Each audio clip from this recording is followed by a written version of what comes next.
ये जो कोई सोल्यूशन के बारे में बातचीत होती है कि भाई कब तक इंस्टेबिलिटी रहेगी। 3 वॉर तो हम लड़ चुके हैं, 48 में, 67 में, उसके बाद 1973 में, फिर 2004-5 में हिजबुल्लाह के साथ। तो तकरीबन तकरीबन 4 बार 2014 में भी स्कर्मिसेस हुई हैं। रॉकेट्स लगभग आते रहते हैं, हर घर में बंकर बने हुए हैं। तो कब तक इस तरीके के खतरे में वो लोग रहेंगे? क्या कोई सोच है कि इसका एक परमानेंट सोल्यूशन होना चाहिए, और एट व्हाट कॉस्ट? नहीं, ये सवाल बहुत अच्छा है, लेकिन पोलराइजेशन की प्रॉब्लम ये है हम्म, कि आज दुनिया में ये, खास करके वेस्टर्न वर्ल्ड में ये और हम्म, अरब वर्ल्ड में ये कॉन्वर्सेशन इतनी ज्यादा पोलराइज्ड हो चुकी है कि इसराइल में दोबारा एक फीलिंग है कि पूरी दुनिया हमारे खिलाफ है। अब हाँ, हमें ऐसा नहीं लगता भारत में बैठ के, हमें लगता है कि देखिए जो देश जो जो दुनिया के सबसे पावरफुल कंट्रीज हैं, बाइडेन है वो अपने आप को जायनिस्ट कहते हैं, अमेरिका, मैं जब वहां थी तो बाइडेन और ऋषि सुनाक वहां पहुंचे और एक एक एक एक फीलिंग मतलब बाकी दुनिया में थी कि look at the world's most powerful countries, they are standing in solidarity with Israel. लेकिन इजराइल को लगता है, अगर मैं इजरायली की आम जनता की बात करूं तो उनको लगता है कि जब अमेरिका की कैंपसेस में प्रदर्शन निकाले जाते हैं आज के दिन पैलेस्टाइन के हक में, दे इक्वेट दैट विद ये तो हमारे खिलाफ है, they don't want us to exist.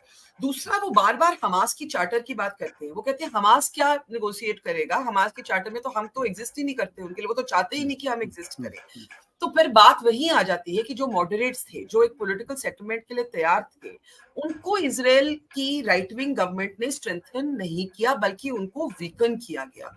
तो ये एक पहचान, एक अवेयरनेस इजराइल में है। लेकिन ये जो पोलराइज डिविजन एक एक ऑलमोस्ट एक एक आई डोंट नो, एक क्लैश ऑफ सिविलाइजेशंस की तरह जिस तरह से इसको प्रेजेंट या प्रेजेंट किया जा रहा है, उसमें इसका डाउनसाइड ये है कि अगर आप इजराइल के मॉडरेट्स से इंगेज करना चाहें, उनको आज लगता है कि पूरी दुनिया ही हमारे खिलाफ है, सब हमें जज कर रहे हैं, our right to exist is being question. And दूसरी चीज ये हो गई है कि वो anti, just like Hamas is not Palestine, Israel wants people to know Netanyahu is not Israel, right? तो वो कहते हैं कि भैया हम, वो एक सरकार है, वो एक प्रधान, वो एक नेता है, हम तो लोग हैं, तो हम ऑर्डिनरी लोग हैं। तो और उनको लगता है कि may be the collective memory of holocaust की अभी भी एक एंटी सेमाइटिज्म, एक एंटी जूइश फीलिंग अभी भी दुनिया में जिंदा है। मैं एक चीज लेकिन यहाँ कहना चाहूंगी, Muslim and non Muslim world में जो एक डिविजन हमें दिखता है, ये जो देश हैं जो आज यूएन में रेजोल्यूशंस मूव कर रहे हैं, इनमें से एक देश पैलेस्टाइन के रेफ्यूजीज को लेने के लिए तैयार नहीं है, right?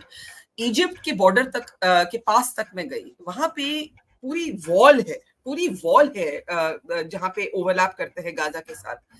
And Egypt has said no to taking in refugees. मैं ये नहीं कहती कि इस कॉन्फ्लिक्ट का ये सोल्यूशन है कि आप पैलेस्टीनियन से कहिए अपना घर छोड़ के चली जाइए, but even if temporarily you wanted to say कि भैया get out, save your lives, इनको कोई लेने के लिए तैयार नहीं है।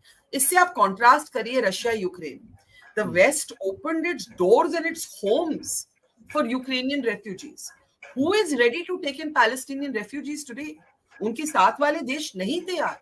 कहने को रेटरिक बहुत तेज है, लेकिन एक्चुअली आप अपने दरवाजे क्या पैलेस्टीनियन रेफ्यूजीज के लिए जो अपनी जान के लिए भाग रहे हैं आज फ्रॉम एयर बॉम्बार्डमेंट, उनके लिए कौन दरवाजे खोल रहा है? बिल्कुल, आपने बिल्कुल बिल्कुल सही सही सही सवाल उठाया, और मुझे लगता है कि बहुत इंपॉर्टेंट प्रश्न है। ये जो हिजबुल्लाह का जो डर दिखाया जाता है कि हिजबुल्लाह के पास जी 1.5 लाख के आसपास मिसाइल्स हैं, 50-60 हजार के उनके फाइटर्स हैं, ईरान उनके पीछे खड़ा हुआ है और ईरान को रशिया का सपोर्ट है। तो ये जो हिजबुल्लाह फैक्टर है, ये कितना इंपॉर्टेंट है, और ये क्या इस बात को लेके इजरायली तैयार है कि सेकंड फ्रंट पे अगर खुलता है तो फिर हम उसके लिए तैयार है, हम लड़ सकते हैं उसको लेके? थोड़ा बता देती हूँ सेकंड फ्रंट क्या है। क्योंकि आप वहां गई थी। हाँ, उस जी इलाके मैं में। गई थी, हाँ, जी हाँ, मैं उस इलाके में गई थी। मैं लेबनान, ये जो इसराइल का साउथ है वो गाजा के साथ है, और इसराइल का जो नॉर्थ है वो लेबनान के साथ है, और जो हिजबुल्लाह है उसको ईरान का सपोर्ट मिलता है, लेकिन वो लेबनान में बेस्ड है, ठीक है? तो हम जहां तक लास्ट पॉइंट था वो 2 माइल दूर था लेबनान से।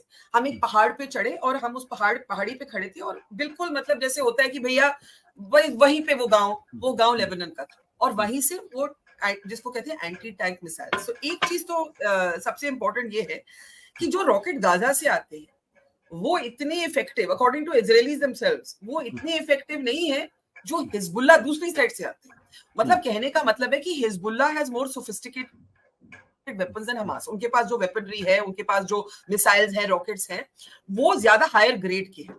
दूसरा, इसमें कोई शक नहीं है कि ईरान ने बैकिंग दी है, हमास को भी दी आफ्टर द टेरर अटैक, और हिजबुल्लाह को भी दी है।